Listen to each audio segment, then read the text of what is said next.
Hi കൂട്ടുകാർ, അസ്സലാമു അലൈക്കും വറഹ്മത്തുള്ളാഹി തആല വബറകാതുഹു. ഒന്നാം ക്ലാസ്സിൻ്റെ അൽ കിതാബത്ത് എന്ന എക്സാമിൻ്റെ ഒരു മോഡൽ ക്വസ്റ്റ്യൻ പേപ്പറുമായിട്ടാണ് ഞാൻ വന്നിരിക്കുന്നത്. ഹാഫ് ഇയർലി എക്സാമാണ്. നമുക്ക് ഒരു കുട്ടികൾക്ക് മോഡലൊന്ന് നമുക്ക് പരിചയപ്പെടുത്തി കൊടുക്കാം. ആദ്യം അവർക്ക് കേട്ടെഴുത്താണ്. ഉസ്താദ് അവർക്ക് കുറച്ച് പദങ്ങൾ പറഞ്ഞു കൊടുക്കും.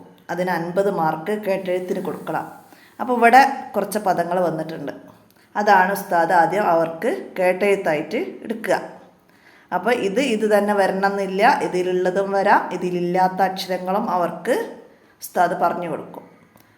അപ്പോൾ അവരോട് ബ എന്ന് പറഞ്ഞാൽ അവരെഴുതുക. അപ്പോൾ ഇതുപോലെ ത എന്ന് പറഞ്ഞാൽ അവർക്ക് ഇന് ഫത്തഹ ഇട്ടാലാണ് ത എന്നുള്ളത് അവർക്ക് മനസ്സിലാവണം. അതുപോലെ ജു ജീമിന് ലൊമ്മ വന്നാലാണ് ജു. അപ്പം ജി ആണ് അവരോട് പറഞ്ഞതെങ്കിൽ ജീമിന് കസ്ര ഇട്ടാലാണ് ജി എന്നുള്ളത് അവർക്ക് മനസ്സിലാക്കി കൊടുക്കുക. അതുപോലെ ദാലിന് കസ്ര. അപ്പോൾ ഇവിടെ ദ എന്നാണെങ്കിലോ ദാലിന് ഫത്തഹ ഇടാനും മനസ്സിലാക്കി കൊടുക്കുക. അപ്പോൾ ഇവിടെ ഫത്തഹ ലൊമ്മ കസ്ര അങ്ങനെ വന്ന ഓരോരോ അക്ഷരങ്ങളും കുട്ടികൾക്ക് പറഞ്ഞു കൊടുക്കും. ഇനി ഇവിടെ ലൊമ്മ തൻവീന സുൻ. അപ്പോൾ ഇതുപോലെ വേറെ ഏതേ അക്ഷരം ഫത്തഹ തൻവീനോ കസ്ര തൻവീനയോ നൽകി അവർക്ക് കൊടുക്കും. ഉസ്താദ് പറഞ്ഞു കൊടുക്കും. അപ്പോൾ അവർക്ക് കൊടുത്ത പേപ്പറിൽ എഴുതി കൊടുക്കണം. അതെടുത്തതോ ജുദ്.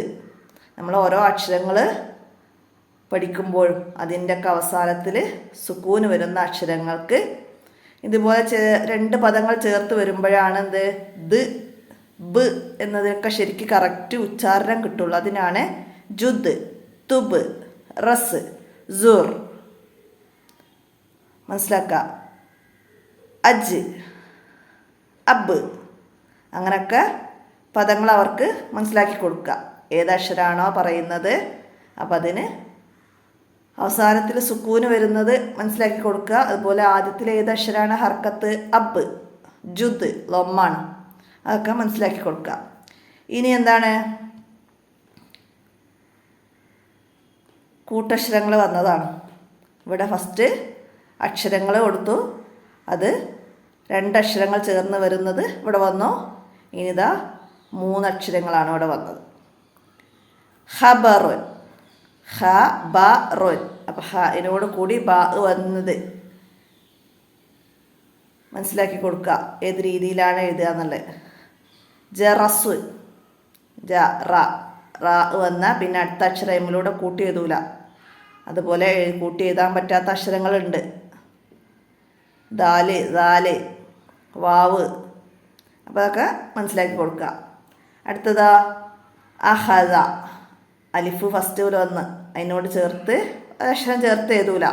അപ്പം അഹദ മനസ്സിലാക്കുക. ഹ ചേർത്ത് എഴുതി വരുമ്പോഴും അതിലൂടെ ദാൽ എഴുതുമ്പോഴൊക്കെ ഉള്ള രൂപം മനസ്സിലാക്കുക. അടുത്ത ഇനി എന്താണ് മദ്ദക്ഷരങ്ങൾ വന്ന പദങ്ങളാണ്. സാ ഫത്തഹേ നീട്ടാൻ അലിഫ്, ഫത്തഹേ നീട്ടാനാണ് ഇവിടെ അലിഫ് ഇടുന്നത്. അപ്പം ഇതുപോലെ ഏത് അക്ഷരത്തിനാണോ നീട്ടാൻ വന്നത് അതിൻ്റെ ഹർക്കത്ത് അനുസരിച്ച് അതിന് നീട്ടാനുള്ളത് കുട്ടികൾക്ക് മനസ്സിലാക്കി കൊടുക്കുക. ഇവിടെ കസറ ഷദീദുൻ കസറയാണ് ദാലിന് വന്നത്. അപ്പം കസറയെ നീട്ടാൻ യാ ഉപയോഗിച്ച് കൊടുക്കുക. ഷദീദുൻ. അപ്പം ദാലിമിലൂടെ യാ ചേർത്ത് എഴുതൂല, അതുകൊണ്ടാണ് അത് വേറിട്ടത് എന്നൊക്കെ മനസ്സിലാക്കി കൊടുക്കണം. അപ്പോൾ നന്നായി മനസ്സിലാക്കുക. ഇതുപോലെ വേറെ പദങ്ങളും യാവും അലിഫും വാവും വരുന്നത് വരിക. വാവ് വരുമ്പോഴും അതുപോലെ തന്നെ മറ്റക്ഷരം അതിലൂടെ ചേർത്ത് എഴുതൂല. അത്തൂബു മനസ്സിലാക്കുക. അപ്പോൾ ഓരോ പാഠത്തിൽ നിന്നും ഇതുപോലെ നീട്ടാ വരുന്നതും ഒക്കെ എങ്ങനെയാണ് വന്നത് എന്നുള്ളത് ആ പാഠഭാഗങ്ങൾ എടുത്തിട്ട് കുട്ടികൾക്ക് പ്രത്യേകം മനസ്സിലാക്കി കൊടുക്കുക. അപ്പോൾ ഇത്രയാണ് ഉസ്താദ് കേട്ടെഴുത്തായിട്ട് അവർക്ക് എടുക്കുക. അപ്പോൾ അതിന് 50 മാർക്ക് ഉണ്ടാവും ശരിയാക്കി എഴുതിയാൽ. ഇനി താഴെയുള്ള ഇതൊക്കെ അക്ഷരങ്ങളൊക്കെ പദങ്ങളൊക്കെ പകർത്തി എഴുതാനാണ്, നോക്കി എഴുതണം. അപ്പോൾ അത് കിതാബത്തെ എക്സാം ആയതുകൊണ്ടാണ് ഫുള്ള് എഴുത്ത് വന്നത്, മനസ്സിലാക്കുക. അപ്പോൾ ഇതുപോലെ ഇതിലേക്ക് പകർത്തിയതാ. ഇവിടെ വന്ന സ, ഹു, രി, സുൻ. അപ്പോൾ അതൊക്കെ ഇങ്ങോട്ട് പകർത്തിയതാ. ഇനിയാ ഇത് 2 അക്ഷരങ്ങൾ ചേർന്ന് വരുന്നത് ബിസ്, ഇത്, ബിത്ത്, ഷഹ്, സിർ, മനസ്സിലാക്കുക. അടുത്തത് 3 അക്ഷരങ്ങൾ ചേർത്ത് വരുന്നത് സുബിത്ത, ഹജറുൻ, ഷഹ്സുൻ, സിദുറുൻ. അപ്പോൾ അതൊക്കെ വൃത്തിയിൽ കള്ളികളിലേക്ക് ചെറുതാക്കി വൃത്തിയിൽ എഴുതി പഠിക്കട്ടാ. പ്രാക്ടീസ് ചെയ്ത് ചെറുതാക്കി എഴുതാനൊക്കെ നന്നായി പഠിക്കുക. അപ്പോൾ ഈ കള്ളിൻ്റെ ഉള്ളിൽ തന്നെ വൃത്തിയിൽ എഴുതുക. അടുത്തത് എന്താണ്? നീട്ടാൻ വന്ന അക്ഷരങ്ങളുടെ പദങ്ങളാണ്. അതാ ഒൻ, മനസ്സിലാക്കുക. നീട്ടി എഴുതുമ്പോൾ ദാലിനോട് അലിഫ് എഴുതൂല, അംസ എഴുതൂല, ഒക്കെ ശ്രദ്ധിക്കുക.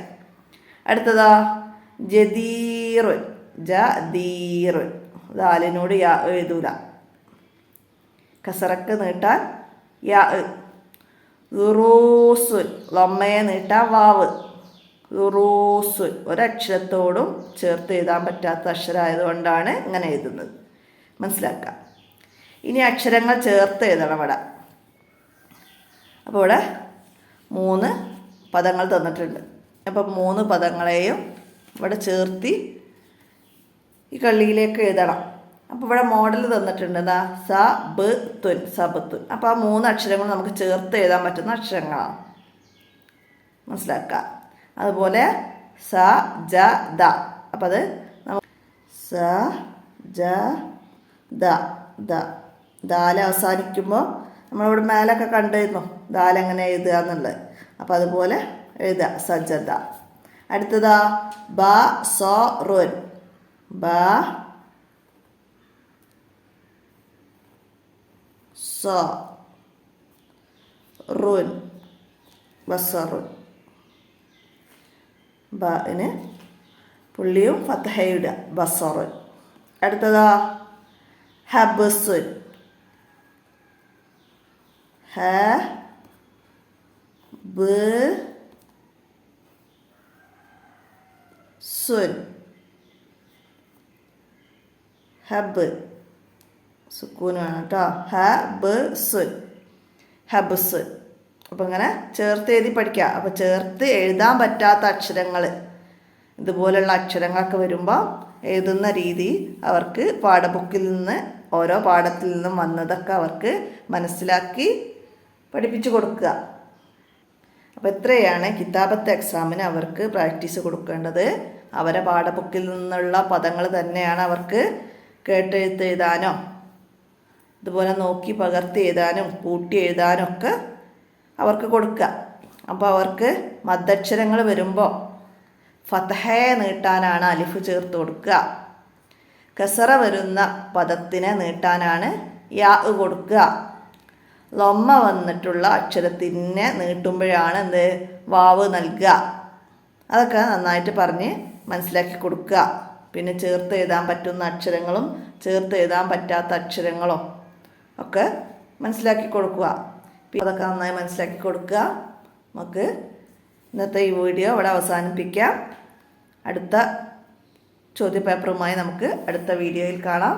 അപ്പോൾ എല്ലാവരും ഉപകാരപ്പെടുത്തുക. നിങ്ങളുടെ കൂട്ടുകാർക്കൊക്കെ വേണ്ടിയിട്ട് വീഡിയോ ഷെയർ ചെയ്ത് കൊടുക്കുക. അസ്സലാമു അലൈക്കും വറഹ്മത്തുള്ളാഹി വബറകാതുഹു.